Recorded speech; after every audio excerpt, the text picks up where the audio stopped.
اینو بذار بریم بعدش. این میشه یادآوری از عدد مختلف. بعد از این که شروع میشه میگم توابع مختلف. خب اول از تعریفش این خیلی مهمه، گوش کنید. قاعده ای که هر عدد مختلط را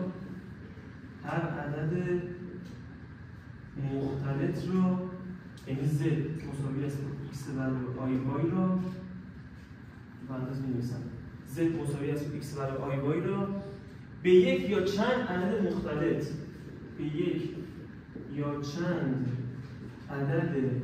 مختلط مربوط می‌سازد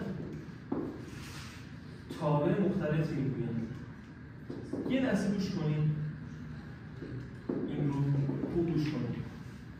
توی دبیرستان به تابع چی میدادیم؟ دامنه میدادیم، یادتونه؟ x رو میدادیم به تابع، بعد چی ازش تحویل میگرفتیم؟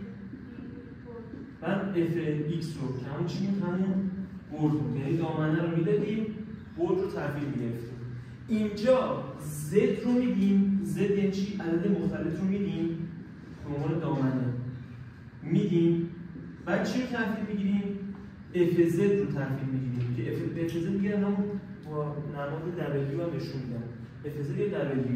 خب یکم بیشتر بازش کنم، یعنی چی؟ توی تابع فقط چند تا متغیر داشتی؟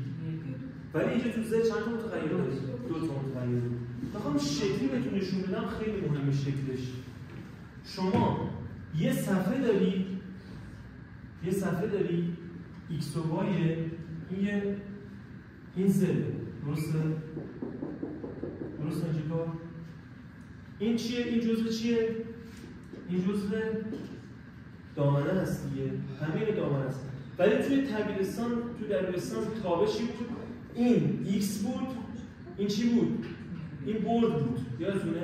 این x بود، این y بود. ولی اینجا کل این چیه؟ کل این دامنه است، ورودیه. خروجی کجا میفته؟ خروجی میفته روی یه صفحه دیگه‌ای به اسم u v میفته. به این شکلی میشه. خروجی شما میفته توی یه صفحه دیگه‌ای به اسم چی؟ u v که بشه این چی؟ w یا همون f z بشه. این میشه خروجی شما. این میشه در واقع برد شما. حواستون باشه. پس یه بار دیگه تاکید میکنم. توی توابع مختلط ورودیتون z x و y، خروجیتون میشه یه تابع بر اساس چی؟ u v. یه تابع جدید دیگه. میشه از دو تا صفحه استفاده نکرد، از این که استفاده کرد مثلا مثل میدان برداری؟ مثلا چجوری؟ یعنی این نقطه‌ای که سری نقاط که سری بردار بکشید توی صفحه که از مقطعش میشه مثلا برسیم به نگاش. این اونجا میگم یه قسمت نگاش کلا همین قسمت هست. اینا رو چجوری تصویر کنیم نگاه. این چیزی که میگی درسته. پس این میاد چیکار میکنه؟ برسیم اونجا بهتون توضیح میدم تو نگاش.